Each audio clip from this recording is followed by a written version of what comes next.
الحمدللہ وحدہ لا شریک لہ والصلاۃ والسلام علی من لا نبی بعد۔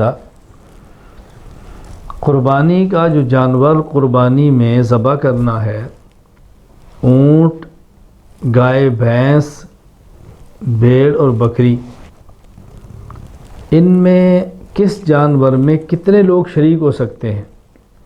اونٹ میں 7 آدمی شریک ہو سکتے ہیں، گائے اور بھینس میں 7 آدمی شریک ہو سکتے ہیں۔ اونٹ میں 10 شریک ہوں، بالکل غلط بات ہے۔ اس پر ہمارے تفصیلاً دلائل موجود ہیں جو آپ احناف میڈیا پہ دیکھ سکتے ہیں۔ جو لوگ اونٹ میں 10 کو شریک مانتے ہیں ان کے دلائل کیا ہیں، ان کے جواب کیا ہیں، احناف میڈیا پر میرے اسباق تفصیل سے موجود ہیں۔ اس کے لیے میرا ایک مسائل و فضائل قربانی کے نام سے فائل ہے، وہ لے لیں، تفصیلی دلائل موجود ہیں۔ بہرحال اونٹ اور گائے بھینس میں 7 آدمی اکٹھے ہو کر قربانی کرنا چاہیں تو کر سکتے ہیں۔ صحیح مسلم میں روایت موجود ہے، باب الاشتراک فی الہدی کے اندر حضرت جابر رضی اللہ تعالیٰ عنہ فرماتے ہیں، خرجنا مع رسول اللہ صلی اللہ علیہ وسلم محلین بالحج، نبی کریم صلی اللہ علیہ وسلم کے ساتھ ہم حج کا احرام باندھ کر نکلے۔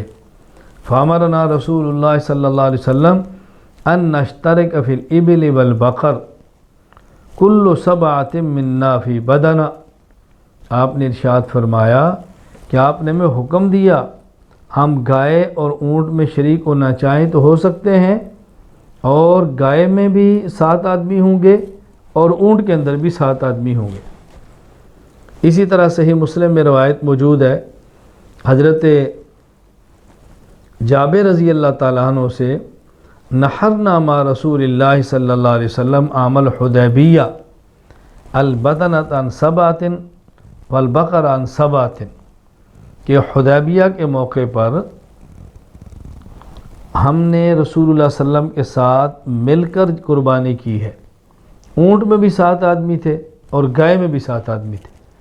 ان دونوں روایتوں میں فرق کیا ہے؟ پہلی حدیث مبارک میں آپ کا امر ہے، آپ کا ارشاد ہے، قول، اور اس میں عمل ہے۔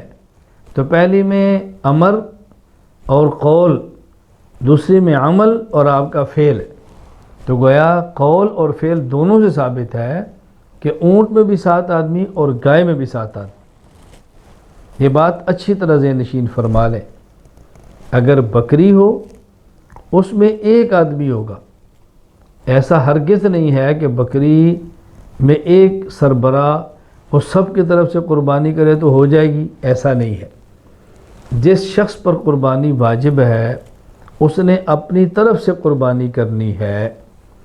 تو گائے اور اونٹ میں 7 آدمی، بھیڑ اور بکری 1 آدمی کی طرف سے قربانی دی جائے گی۔ اچھی طرح ذہن نشین فرما لیں۔ اللہ تعالی ہمیں شریعت سمجھ کر عمل کرنے کی توفیق عطا فرمائے۔